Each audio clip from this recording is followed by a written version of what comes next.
तो जिस व्यक्ति को बनना है सिविल सेवक, उसके एप्टीट्यूड में क्या क्या होना चाहिए कर लेते हैं। एक सिविल सेवक में क्या क्या होना चाहिए।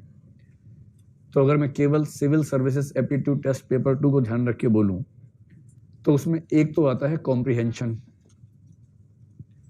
कॉम्प्रिहेंशन आपकी अच्छी है या नहीं है, इससे आपकी कौन सी इंटेलिजेंस या एबिलिटी पता लगती है। लिंग्विस्टिक।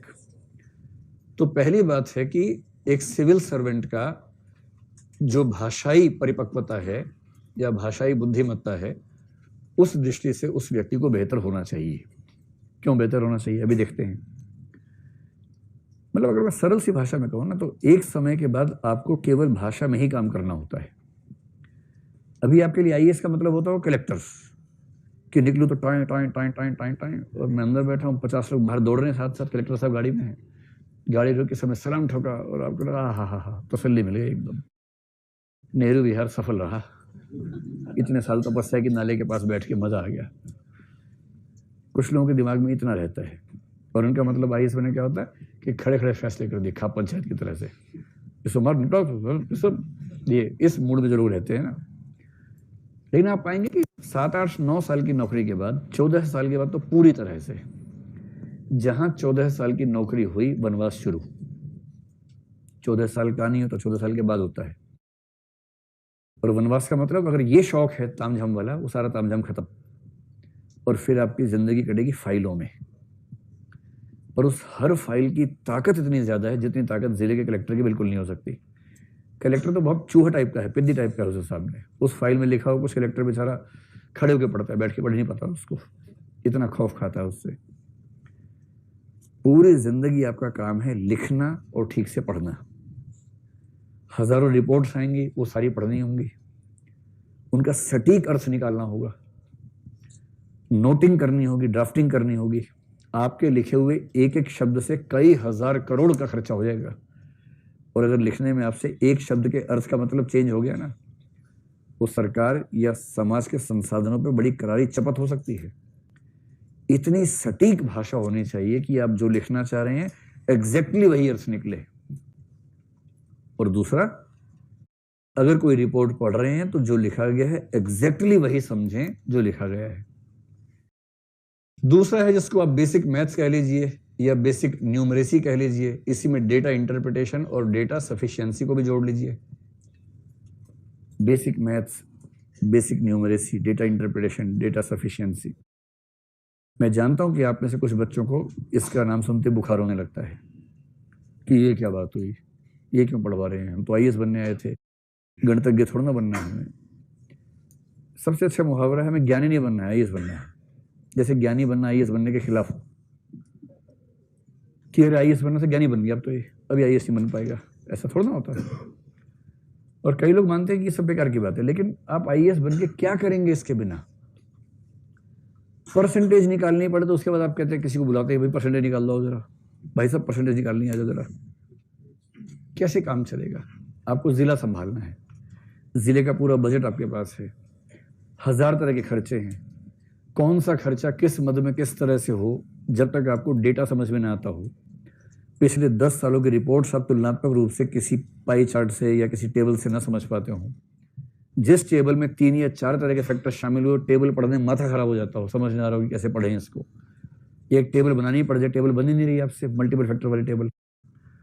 आप बिना डेटा को समझे, बिना डेटा को रिप्रेजेंट करना सीखे, कैसे उस सारे फंड्स के एलोकेशन को समझ पाएंगे और मैनेज कर पाएंगे जो करना है। आईएएस या आईपीएस बनने डंडा नहीं लाना होता, डंडा घुमाना बहुत छोटी बात है। आईएएस आईपीएस बनने के बाद, स्पेशली आईएएस बनने के बाद, आपको देश के सारे रिसोर्सेज को मैनेज करना होता है। और जो व्यक्ति, भाई आप आईपीएस ही बन गए, सभी राज्यों के तुलनात्मक आंकड़े अपराध के आपके सामने रखे हुए हैं। आपके जिले में पिछले 5 साल के अपराध के आंकड़े तुलनात्मक रूप से कोई वेन डायग्राम चार्ट में है, कोई टेबल में है, कोई ग्राफ में है, और आप कह रहे हैं किसी को बुलाओ, समझा के बताओ क्या लिखा है इसके अंदर।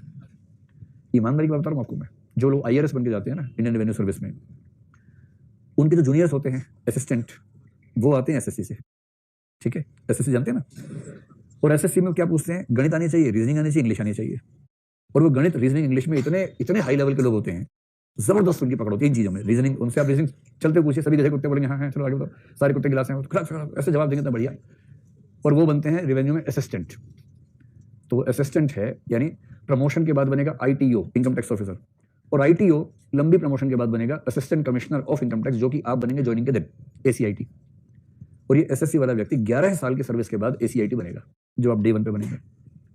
असली बात आप सुनो, कई ऐसे असिस्टेंट कमिश्नर इनकम टैक्स होते हैं, IRS बन गए, अकाउंटिंग आज तक सीखी नहीं है क्योंकि स्कूल में नहीं पढ़े, अकाउंट्स आर्ट्स पढ़े हुए थे, मैथ्स आता नहीं है, C-सेट में रीजनिंग और कॉम्प्रिहेंशन से काम चल गया था, क्वालिफाई कर लिया था। इंग्लिश आती नहीं है, हिंदी माध्यम से है, इंग्लिश उतनी ही आती है कि बाई चांस क्वालिफाइंग पास हो गया मेंस में, पीली चिट्ठी नहीं आई। ठीक, ये बहुत रेयर कॉम्बिनेशन है, ऐसा कॉम्बिनेशन बहुत सारे लोगों में होता है, बहुत लोगों में है। और इंटरव्यू ठीक से हुआ, सीधे IRS में लैंड किया, ट्रेनिंग हुई IRS की, ट्रेनिंग में आते हैं CA, इनकम टैक्स एक्ट सिखाते हैं, और इस आदमी का दिमाग का धुआं हो जाता है इनकम टैक्स एक्ट समझ के। इनकम टैक्स कैलकुलेशन सिखा रहे हैं, कॉर्पोरेट टैक्स कैलकुलेशन सिखा रहे हैं, उसको लग रहा है कि अरे यार औरंगजेब कहाँ चला गया। हमें तो उसमें मजा आता था, ये क्या क्या सिखा रहे हैं हमें और ये क्यों सिखा रहे हैं। उसके बाद फाइनल हो गया, ट्रेनिंग पूरी। ट्रेनिंग में पास करना ट्रेनिंग एकेडमी की नैतिक जिम्मेदारी होती है, वरना UPSC पे सवाल उठ जाता है। तीसरा है रीजनिंग और एनालिटिकल स्किल्स, क्योंकि आपको बेसिकली हर चीज का रीजन समझने की क्षमता हो और आप रीजनिंग से सही फैसले निकाल सके। IAS बनने के बाद, सिविल सर्वेंट बनने के बाद बेसिकली जीवन भर आपको केवल सही फैसले करने हैं।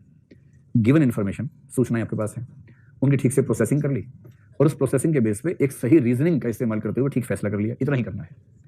इसके लिए आपकी रीजनिंग की पावर अच्छी होनी चाहिए। रीजनिंग की पावर का मतलब वही नहीं होता सभी कुत्ते गधे हैं, सभी गधे बैलगाड़ियां हैं, वो नहीं होता इसका मतलब। इसका मतलब दिमाग विश्लेषणात्मक तरीके से चलना चाहिए, तार्किक रूप से चलना चाहिए, और ये C-सेट में भी आता है। और अगर मैं कहूं कि एनालिटिकल स्किल्स की परीक्षा करने के लिए GS मेंस तो है ही, विशेष रूप से ऐसे भी है, ऐसे के पेपर में लिखा ही होता है कि ये पेपर एनालिटिकल स्किल्स की परीक्षा करने के लिए। कितना अच्छा है। जिस व्यक्ति की भाषाई क्षमताएं ठीक हैं, जिसको बेसिक मैथ्स डेटा वेटा समझ में आता है, अगर आपको पहलवान बनना हो तो इसकी जरूरत नहीं बीच वाले की, है ना। पहलवान के लिए जो चाहिए वो अलग चीज है, लेकिन आपको सिविल सर्वेंट बनना है भाई, सीधी सी बात है ना। ऐसे ही रीजनिंग बेसिक लेवल पे आती हो। चौथी बात है डिसीजन मेकिंग और प्रॉब्लम सॉल्विंग आपकी ठीक हो, और C-सेट में ये भी आता है, क्योंकि अंततः जीवन भर क्या करेंगे, डिसीजन मेकिंग करेंगे, प्रॉब्लम सॉल्विंग करेंगे। आप कलेक्टर कुर्सी बैठे हैं, गद्देदार कुर्सी, आप बहुत खुश है, बहुत मजा आता है। फोन आया कि दंगा हो गया सर, आपने कहा तो चलना होगा फिर तो, तब तक दूसरा फोन आया, शहर के दूसरी तरफ एक और दंगा हो गया है, इधर सांप्रदायिक दंगा हो गया है, उधर जातीय दंगा हो गया है, एक ही जगह जा सकते हैं, फैसला करो सर कहाँ जाएंगे। आप रुको नोट्स निकालता हूँ, पहले बार नोट्स में मेरी जगह कहाँ जाना चाहिए, ऐसे में क्या होगा। प्रॉब्लम सॉल्विंग स्किल्स चाहिए, और साथ में कौन सी स्किल चाहिए, लीडरशिप स्किल चाहिए। और लीडरशिप का एक खास मतलब होता है इंटरपर्सनल स्किल्स या कम्युनिकेशन स्किल्स, जो C-सेट का पाठ्यक्रम पूरा का पूरा। कितना अच्छा सिलेबस है। इंटरपर्सनल स्किल्स और कम्युनिकेशन स्किल्स, इन्हीं को मिला के मोटा मोटा बोल दीजिए लीडरशिप स्किल्स। आप कलेक्टर हैं, मजाक थोड़ा है, लोग दंगा करने पे उतारू हैं, आप वहां पहुंचे हैं, आपकी कार देख के, टाइम देख के ऊपर लोग 5 मिनट में रुक जाते, दंगा रोक देते हैं, रुको कलेक्टर साहब आए। इतना वजन तो है आपकी गाड़ी में, आपकी सत्ता में, आपके साथ जितने स्टाफ के लोग जाएंगे, उसको देखते ही 5 मिनट का विराम तो हो जाएगा। अब 5 मिनट का विराम आप स्थायी विराम बना पाते हैं, या 5 मिनट के बाद आप भी उनके अंदर लिपट गए हैं, इतना ही अंतर है। और जिसने वहां जाके आंख से आंख मिला के बात ठीक से की और कन्विंस करके समझा दिया सबको, और हजारों की भीड़ के बीच में बिना डरे अपनी बात कही और धमका भी ठीक से दिया, इतना प्यार मोहब्बत से और ऐसा धमकाया कि धमकी लगी भी नहीं और धमकी लग भी गई एकदम। फिर किसी में इतनी हिम्मत नहीं कलेक्टर से पंगा बोल ले सके, कलेक्टर की ताकत बहुत ज्यादा होती है, पर इसके लिए चाहिए कम्युनिकेशन स्किल्स। वहां आप ये नहीं कह सकते कि मैं तो बहुत अंतर्मुखी हूं, मैं कहाँ ले आया मुझे, ये दंगा करने वाले सारे मेरे ऑफिस नहीं आ सकते क्या, पहले मेरे ऑफिस आके बात करें फिर दंगा खेलें उसके बाद, ऐसा थोड़ा होगा। सड़क पर उतरना होगा हजारों लोगों के बीच में, तब उनसे बात करनी होगी और आंख से आंख मिला के, ऐसा ठीक नहीं है। कह रहे कलेक्टर साहब हम तो ऐसा करेंगे, आप कह रहे नहीं आप ऐसा नहीं करेंगे। सर हम तो करेंगे, नहीं आप नहीं करेंगे। मैं कह रहा हूँ आप नहीं करेंगे, करोगे तो आखिरी बार करोगे, ये कान में बोलना है। तुम्हारे घर में 4 मेंबर्स हैं ना, चारों उठवा लिए मैंने, एक कान में बोलना है।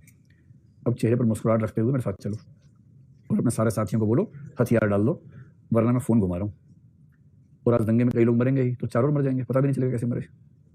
करूँ फोन, तो ये क्या बात हुई, बस बात यही हुई है, यही बात है। ये तो राज्य ऐसा नहीं होता, संविधान में आर्टिकल सारे मत पढ़ा, वही पढ़ के पास हुआ मैं IAS में, इतने पढ़ा दूंगा आर्टिकल, भूल जाएगा सारे आर्टिकल, चुपचाप सबको घर भेज दे, समझ गया। दूसरे धर्म वाला खुश हो गया, इधर तेरे घर के भी है मेरे पास, तो हीरो मत बन, इतना तोड़ूंगा, अकेले में बोला कि इतना तोड़ूंगा हड्डियां गिन नहीं पाओगे कि हड्डियां की पसली है, पता नहीं चलेगा। अब बाहर चलो मेरे साथ मुस्कुराते हुए, गले मिलते हुए एकदम, और पूरे समाज को बोलो कि मामला सुलझ गया है, वरना कभी सुलझेगा नहीं, ध्यान रखना। चल, इसके बाद किसी की हिम्मत नहीं बचती, फिर लोग बाहर जाएंगे, मामला सुलझ गया भाइयों बहनों, अब अपने अपने घर जाओ और मैं अपने घर वालों को ढूंढता हूँ। ये होता है कलेक्टर बनना, एसपी बनना मजाक छोड़ना है भाई, सफल एसपी बनना है, एसपी तो बन ही जाओगे। सफल एसपी होना, सफल कलेक्टर होना, उसमें ऐसी ऐसी मुश्किल सिचुएशंस आपके सामने आएंगी, और जिसने झेल लिया, मतलब ऐसे मैं कुछ लोगों को जानता हूँ IAS में, वो इतने प्रिय हैं सरकारों के, मतलब हमारे विद्यार्थियों की बात कर रहा हूँ, सीएम के दिमाग में एकदम स्पष्ट रहता है कि जो जिला किसी से संभलेगा ही नहीं, पुलिस की बात कर रहा हूँ, वो दंगा फसाद कुछ भी हो सकता है, इतना सेंसिटिव जिला है। सीएम अपनी मीटिंग में एक ही बात कहता है, एक्स को भेज दो, खत्म बात। और क्योंकि सीएम होम मिनिस्टर भी खुद ही होता है आमतौर पर हर राज्य में, तो सीएम के पास ही पुलिस डिपार्टमेंट होता है, तो सीएम सीधे उसको बुला के बोलता है, यार वो जिला संभाल लो 6 महीना, उसको ठीक करो, फिर अगला जिला देंगे, 5 साल में 12 जिले ठीक करने हैं तुम्हें।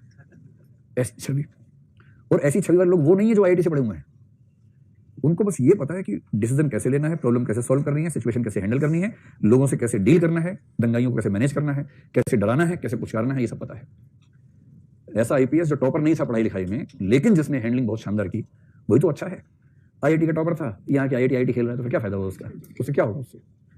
तो ये सब क्षमताएं अगर किसी व्यक्ति में हैं तो हम कहेंगे उसके पास सही एप्टीट्यूड है सिविल सेवक बनने का।